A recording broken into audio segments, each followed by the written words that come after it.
confiance aux consommateurs. Voilà. Ça c'est le premier objectif, c'est que... Pardon, je dis que la délégation qui est là aujourd'hui, elle est là pour plusieurs raisons. La première des raisons, c'est d'abord parce que les maires sont écoutés par leur population et ils ont du poids. Eh bien, c'est de dire aux consommateurs, vous pouvez y aller, il faut manger des huîtres. On veut leur redonner confiance. Et le fait d'en manger symboliquement devant vous et devant la presse, c'est leur redonner confiance. Moi, j'ai fait ça dans le temps. J'ai fait ça avec le test, quand il y avait le test de la souris. Sébastien, on s'en rappelle, on a parlé ensemble. Ben, les maires, on était venus, on avait mangé des huîtres devant les caméras, on avait même vendu des huîtres à l'époque qui n'étaient pas, on n'avait pas le droit de le faire. On était avec eux. Voilà.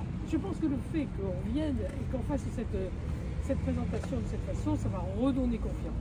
Il y a eu une perte de confiance, c'est sûr. Si ça, vous ne méritez pas cette perte de confiance, il faut absolument qu'on redonne ça. Après, la deuxième raison pour laquelle on est là, c'est évidemment parce qu'on vous soutient.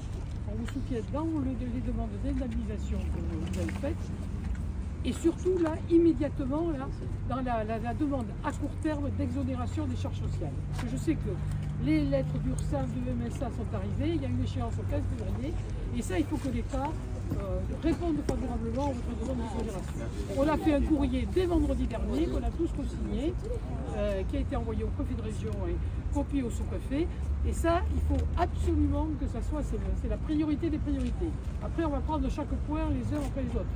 Et ça, c'est hyper important. Redonner confiance aux consommateurs et vous exonérer de ces charges. C'est l'immédiat. Après, le dossier d'indemnisation, il paraît qu'il est à Paris. On sait bien qu'on n'a pas de ministre actuellement, donc c'est quand même un peu compliqué. Je crois que Marilène Théveux, ils étaient avant la réouverture des huîtres, mais Nathalie Leyandre et Karine Memoula, à leur vœu, il y avait des huîtres.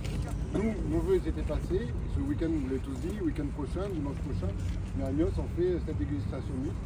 Mais voilà, je pense qu'il faut montrer cette confiance, et on est là pour ça. Donc, et sincèrement, en termes d'organisation, il n'y a pas de bouchon. Ce matin, moi je vous félicite de la ça a manière été bien dont vous avez organisé. conduit ça. La gendarmerie, elle a joué le jeu, la BIRA, elle a joué le jeu. Bon, voilà. Donc, et en termes de communication, il ne reste plus qu'à offrir des huîtres aux passants. Puis, non, mais oui, je pense que c'est très bien. Merci. Bon, elles sont délicieuses, hein. Moi j'ai commencé déjà. On va attaquer la deuxième douzaine. Alors, si vous avez des questions, on est là pour y répondre. Hein. Par contre, excusez-moi, messieurs les journalistes. On a des questions.